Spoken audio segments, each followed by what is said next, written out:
Good morning, my dear students.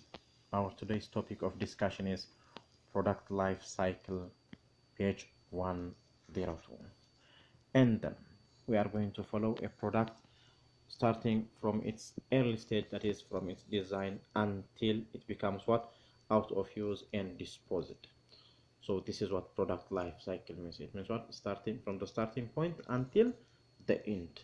So in this lesson, you will learn to identify ways in which product can be created to last as long as possible. That is, we are going to learn on how to choose the goods that can last for a long time with us, so that we can protect what? We can protect the environment, and at the same time it could be more economical to us. At the same time, how consumers can make the best use of items they purchase.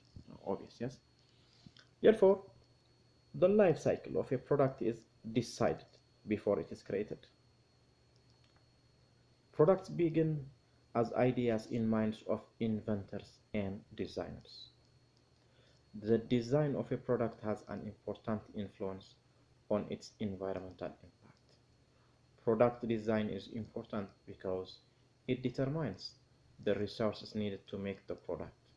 Therefore, determines the life cycle of a product. It is what? It is the designers, people who design that material, because they are going to determine the resources needed to make the product.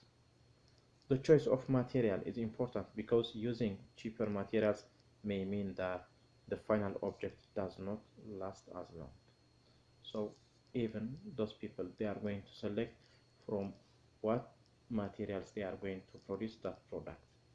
If they choose a high quality, it means it is going to last for a long time. But if they choose a cheaper material, it is not going to last for a long time. Design also affects the appearance of an object, of course.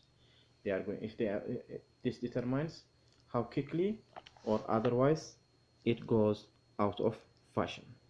Therefore, if it is carefully designed, it is going to stay for a long time as a fashion. But if it is carelessly designed, then it is going to become out of fashion quickly. All right? Regardless of how well it works, it might work good, but at the same time, it could be what? It could become out of fashion, and no one wants to use it anymore. It is also wasteful to throw away a product when one only part fails. That is to say, for example, if you have a car and inside your car there are a lot of parts there.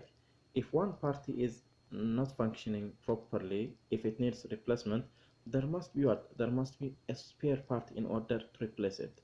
It is not fair in order to throw a car or a big electron or something because one small part of that or material is not working properly. Therefore, what you are saying, resources, therefore a product when only one part fails. Therefore, there must be what? There must be a spare part. Resources will be saved and waste reduced if a product is designed so that a single part can be replaced.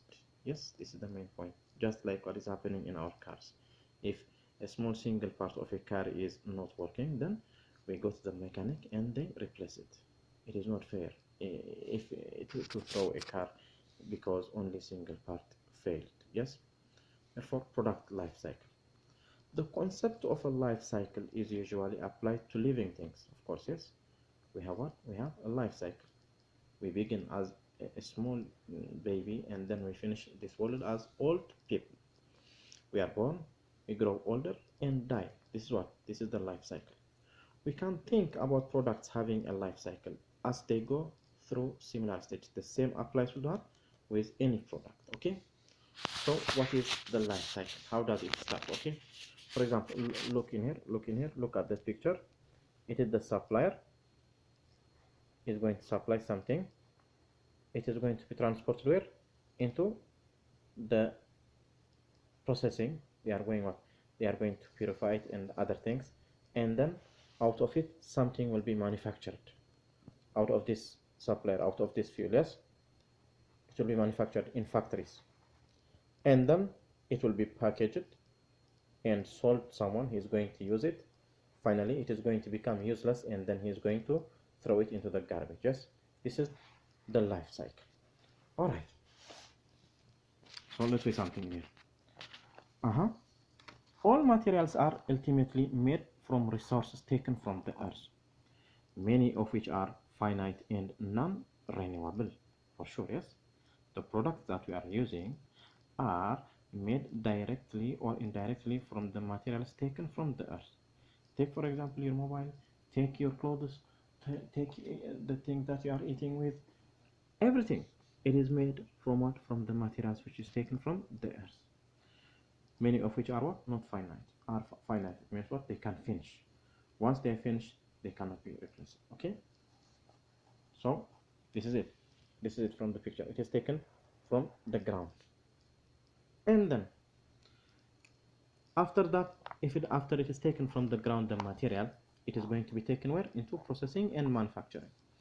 Processing resources to make other materials use a lot of energy and can create large amount of emissions and industrial waste, of course. Yes, in factories there is a lot of process. Yes, that process needs a lot of energy, and out of that process a lot of emissions and waste material is going to come out, of course. Making products from recycled materials slows down the rate at which new resources are extracted from the earth. Therefore, if you want to save some materials from the earth, then use other materials that have become out of use. For example, if you can find a metal thrown in the street, then take it to somewhere and they can recycle it and use it as a new metal. Yes. Manufacturing is the stage at which the components of a product are put together. Clever design and manufacturing process can improve the quality of a product. So this is manufacturing is the stage at which the components of a product are put together. So there are designers there, and manufacturing skill and machineries are there. They are going to improve the quality of the product, and they are going to give us a product to use. Yes. After material is taken from the ground, from the earth, then it is taken to the factories to be processed and manufactured, and then it is packaged. That is, it is ready to be sold.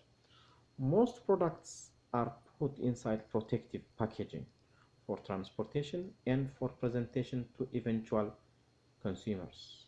Some packaging is useful because it serves to protect the product from damage, from being spoiled in some way, or from being tampered with.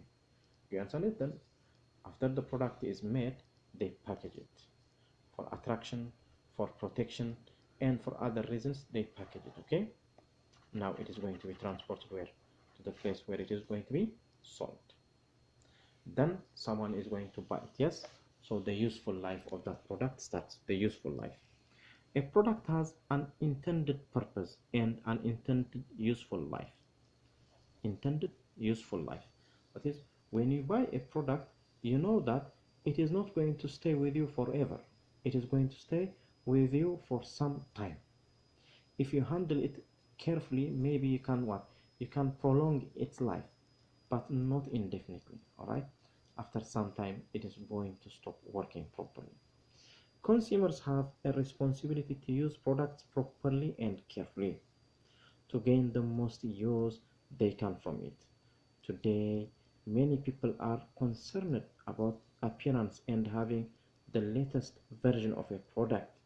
This means that they want to dispose of a product long before they have come to the end of their useful life. Yes, so if we can carefully use a product, then we can make it stay with us for a long period of time, and it can be useful for us. But nowadays people, they want only fashionable products. So even their product is working properly, but because it is out of fashion, they want to replace it with other new and fashionable products. So simply they want to dispose it. This is very sad. Okay, so that product at that time, it becomes not useful. We say it has finished it is useful life. So finally, disposal. Individuals should think carefully about the possibilities of reusing or recycling before sending an item to landfill. If you can reuse it, think carefully. if you can recycle it and then send it to somewhere where people can recycle it. Why you are doing this? Why reusing and recycling? Simply because to protect the environment. Okay, because we want what, to minimize or to reduce waste which is coming what, from our homes.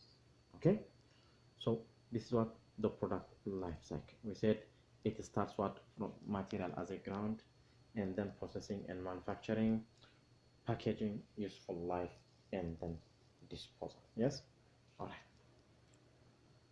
thank you for listening. This is enough.